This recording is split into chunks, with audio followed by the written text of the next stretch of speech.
Fala pessoal, Alessandro Valentim aqui e no vídeo de hoje eu quero falar sobre um comentário do Coleman a respeito do Chris Bumstead, do Mr. Olympia, né? Será que o Chris Bumstead é realmente o Mr. Olympia? Será que ele entra nesse quadro de Mr. Olympias, né, dos maiores de todos os tempos? O Coleman acha que não e eu também, mas enfim. É um assunto bem polêmico, principalmente para a turma que está chegando agora no esporte, que não faz ideia de como funciona essa hierarquia e legado, né? E o Coleman teve ali no Podpah, né, que é um podcast bem conhecido, fora da bolha. Enfim, eu prefiro que ele vá no Monstercast, que é algo que faz parte ali do nosso contexto. E obviamente os entrevistadores estarão mais preparados para entrevistar uma lenda como o Ronnie Coleman. A gente sabe como é que funciona, né? Ele tem uma agenda, ele foi lá no Gentili, aí foi no Podpah, né? Tomara que ele vá no Monster ou ali no Ironcast também, que eu acho que os caras vão estar mais preparados, né? Inclusive, um dos entrevistadores ali mencionou o fato do Arnold ter 6 títulos de Olímpia, teve que ser corrigido pelo Coleman, mas é compreensível, né? Não dá também para cobrar tanto de caras que estão conhecendo agora o esporte, que obviamente não tem a mínima condição de fazer uma entrevista dessa à altura. É claro que eles se prepararam, eles estudaram, estavam ali afiados com relação aos nomes que foram explorados, mas enfim. O foco desse vídeo é exatamente o que o Coleman falou a respeito do Chris Bumstead, né? Quando perguntaram para ele se ele conhecia o Chris Bumstead, o Sebum, ele ficou um tempo assim pensando, ficou meditando para tentar encontrar o Sebum dentro daquilo que ele entendia como o Mr. Olympia, né?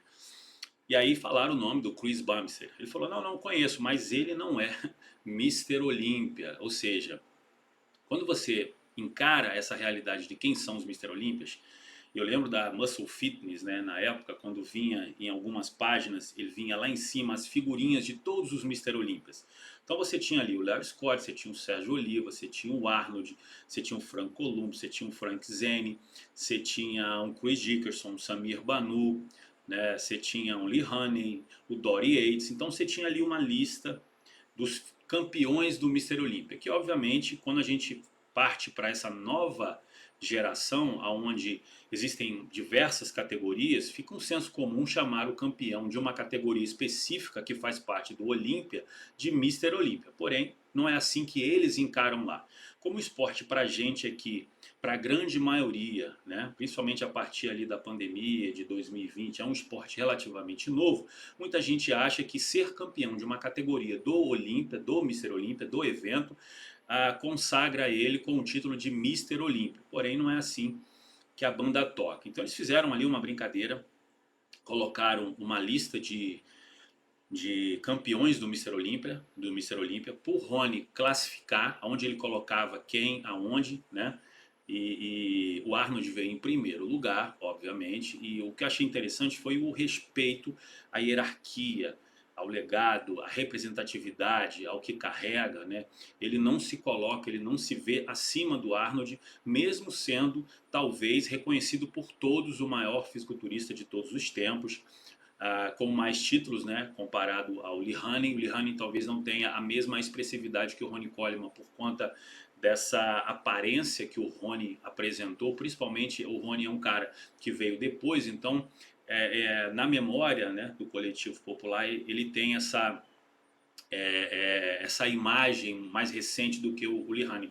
Mas ele se coloca, por exemplo, inclusive atrás do Lihane. Ele fala, o Lihane veio primeiro, o Lihane ganhou 8 títulos como eu, mas veio primeiro. Então você vê como o respeito ao legado, a quem veio antes, né, essa coisa de os caras que construíram antes a história, não está relacionado a hype, a audiência. Você vê que ele custou para lembrar do Chris Bumstead.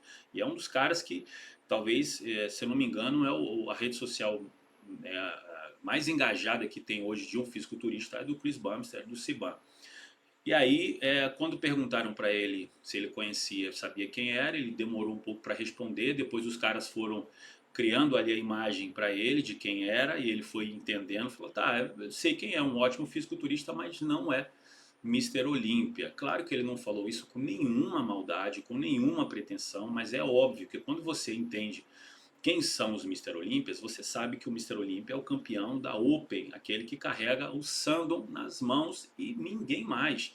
Então, por exemplo, se o Chris Bumstead quiser ser Mr. Olympia, se o Ramon quiser ser Mr. Olympia, ou se qualquer outro fisiculturista que compete no evento Mr. Olympia em Las Vegas quiser ser Mr. Olympia, tem que subir para a Open. Qual é o único brasileiro que pode ser Mr. Olympia? Rafael Brandão. Esse é o único que pode ser Mr. Olympia, a menos que o Ramon suba, né, para a Open e ganhe o Sandon. Tá? Então, assim, ser Mr. Olympia é inevitavelmente vencer a Open e carregar o Sandon nas mãos.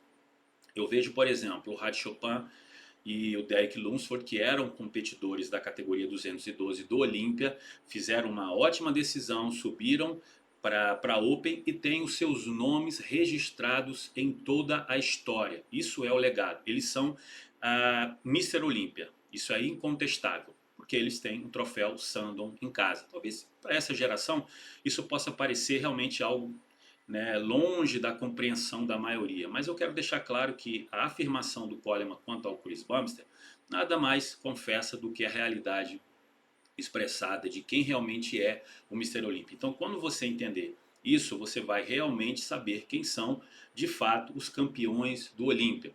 Então, você tem ali o Larry Scott vencendo 65, 66. Você tem o Sérgio Oliva vencendo 77 a 69, 67 a 69. Você tem o Arnold de 70 a 75. Você tem o Frank Columbo em 76. Você tem o Frank Zane de 77 a 79, o Arnold retorna em 80, o Franco retorna em 81, o Chris Dickerson em 82, o Samir Banu em 83, o Lihane de 84 a 91, o Doria de 92 a 97, o Ronnie Coleman de 98 a 2005, o Jay Cutler de 2006 a 2007, 2008 o Dexter vence, 2009 ele retorna e retoma o título. Em 2010 ele vence novamente, 2011 o Phil Heath, que vai até 2017, 2018 tem o Shaw Road e por aí vai, né? A lista é enorme, mas todos esses caras são considerados Mr. Olympia. Mas e você, o que você acha desse comentário do Ronnie Coleman? Para você, ele procede? Realmente, o Mr. Olympia é aquele cara que ganha a Open? Comente livremente aí embaixo e eu te vejo num próximo vídeo. Um forte abraço, pessoal.